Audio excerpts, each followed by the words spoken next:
Nasa ating po linya ngayon si SFO2 Ernesto Borbon, ang Senior Fire Officer 2 ng Carmen Fire Station, dyan po naman sa Bohol. Magandang umaga po, sir.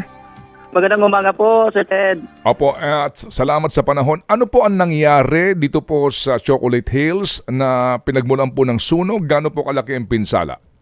May nangyari pong nag-grass fire sa dalawang hills ng Chocolate Hills. Adjacent po ito ng Chocolate Hills viewing deck.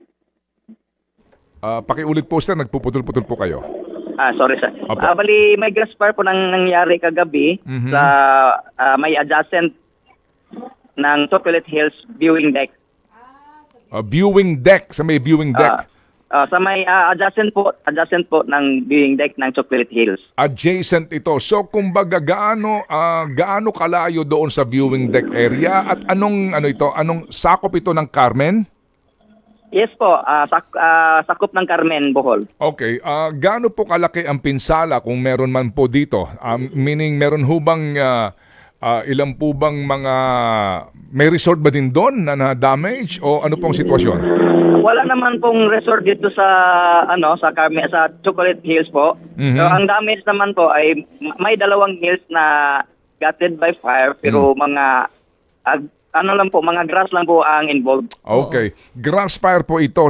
Saan pinagmulan po ng apoy? Sir, as of now under investigation pa po natin.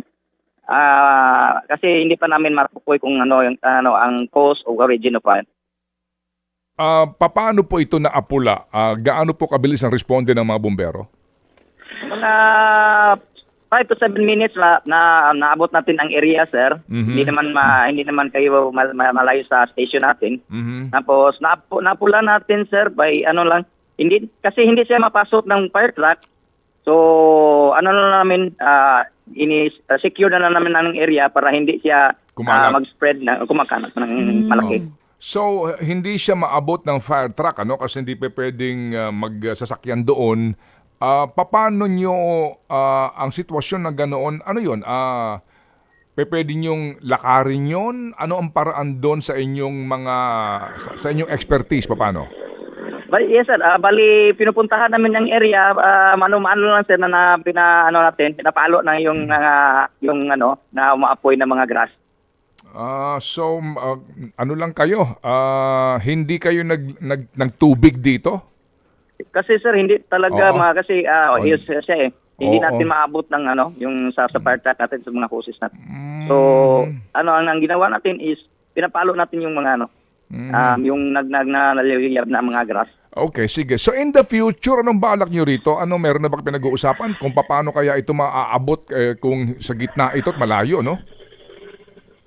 Siguro sir, magnagdag tayo ng marami pang personnel saka hindi help with sa mga tunnels natin sa barangay. So baka maabot natin ang area. May dala na tayong tubig.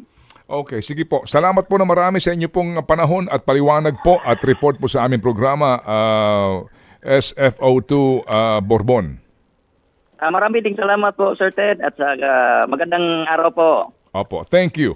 Yan po ang ulat ni Ernesto Borbon, ang Senior Fire Officer 2 dyan sa Carmen Fire Station sa Bohol. Ted Filon at DJ Chacha ngayon nasa Radyo 5 92.3 News FM Monday to Friday 6 to 10 a.m.